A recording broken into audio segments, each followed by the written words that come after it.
Hello friends, welcome back to my channel VK Visions. Telangana స్టైల్లో పచ్చి పులుసుని ఎలా ప్రిపేర్ చేసుకోవాలో చెప్తానండి. కొన్ని ప్లేసెస్లో చారు అని కూడా అంటారు.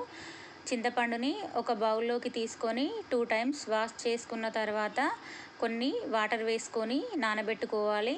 ఆ తర్వాత చారులోకి పచ్చిమిర్చి వేయకుండా కాల్చి వేసుకుంటే టేస్ట్ చాలా బాగుంటుంది. ఒక బౌల్ తీసుకొని దాంట్లోకి కొంచెం సాల్ట్, కొంచెం కారం, సన్నగా కట్ చేసి పెట్టుకున్న ఆనియన్స్ని వేసుకోవాలి. ఆ తర్వాత చింతపండుని నానబెట్టుకున్నాం కదండి, దాని నుండి రసం తీసుకొని స్ట్రైనర్తో వడగట్టుకుంటే చాలా ఈజీగా రసం వస్తుంది, పిప్పి ఏం రాకుండా ఉంటుంది.